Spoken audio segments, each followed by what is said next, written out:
Welcome to the DuBois session on mediation. I'm Amanda DuBois and I'm a practicing family law attorney, and if you've been following along with the other sessions, we've gone through things like making a spreadsheet and figuring out what your assets are.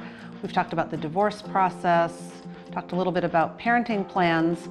So after you gather all this information together, in most states it's either a requirement or a strong recommendation the parties attend something called alternative dispute resolution, which is usually mediation.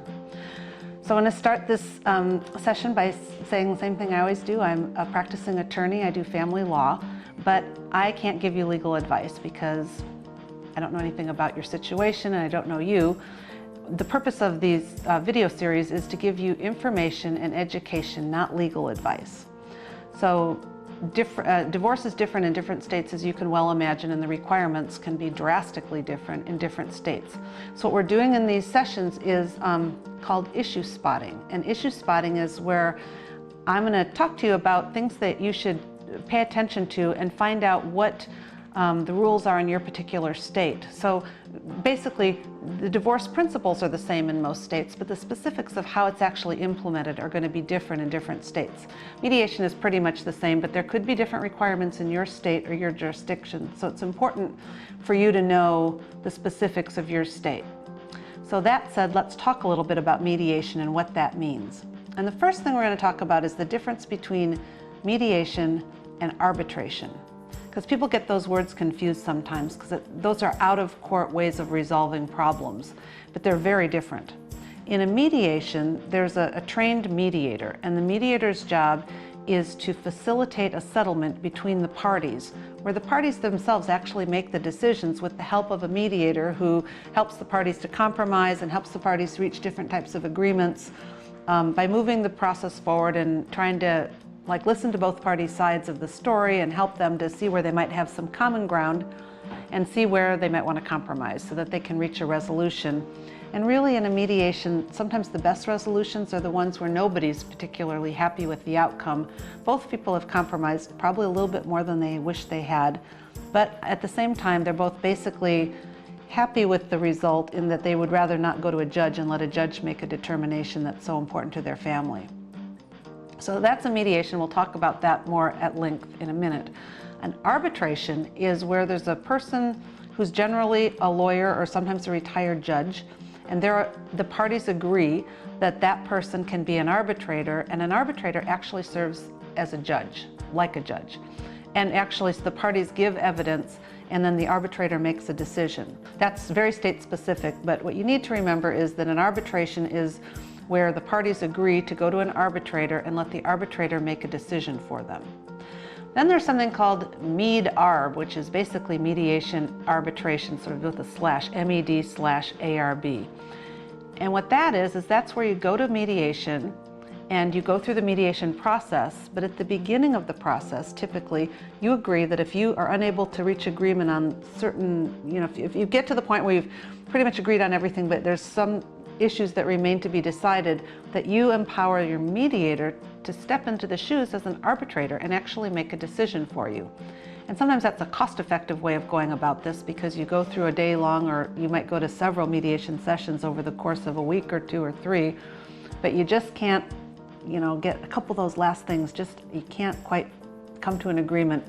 In that case, you turn it over to the arbitrator and they'll make a decision for you, and then you have to live with that decision. So there's mediation, there's arbitration, and there's mediation arbitration. So let's go and talk about mediation. There's different types of mediators that you can use. There's some kind of mediators that are not lawyers, and they're not mental health therapists, and they're not judges. They're just people that have taken mediation training, and they have a mediation process that they work through with people to help people come to resolution. So as you can imagine, there's pros and cons of using that kind of a mediator for a family law case.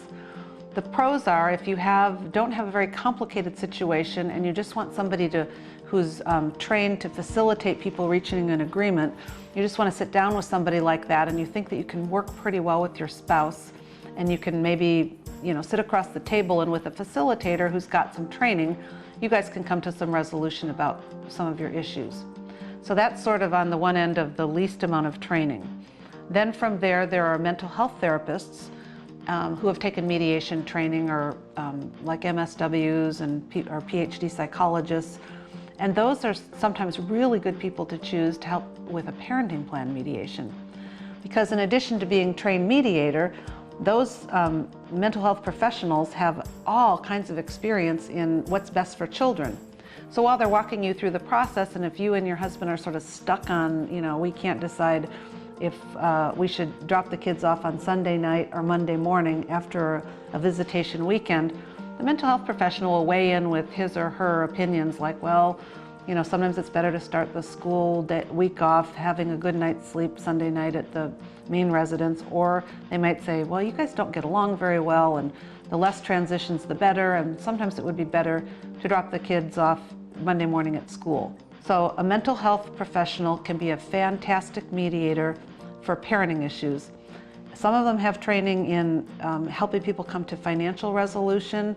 You're going to have to look into that for yourself and see if you have people in your community who have enough training in the financial aspect of a divorce. So you've got your people with no mental health or legal training, you've got people with mental health background, and then you have your lawyer mediators. And there's all kinds of lawyer mediators. Some lawyers have given up their divorce practice completely, and they only practice in the area of mediation. And some of those lawyers have, practiced family law for 10 or 20 years. They have a very deep wealth of knowledge about family law and about, certainly the laws of your state, although they're not supposed to be your legal advisors, but they can give you a range of what they think might happen if your case were to go to court. So if you go to a family law lawyer mediator, you're going to have more of a perspective of what courts would do in your certain situation and how the law might be applied to your situation.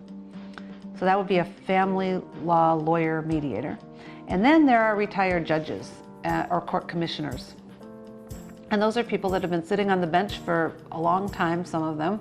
And some of them have really good mediation skills, and some of them I found have a hard time going from being a decision maker and saying this is the way it's going to be, to being a facilitator of the couple to reach their own agreement.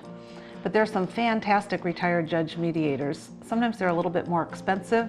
So as long as you have a judge who's got a good amount of experience in family law and divorce type of cases, those can be a really good option.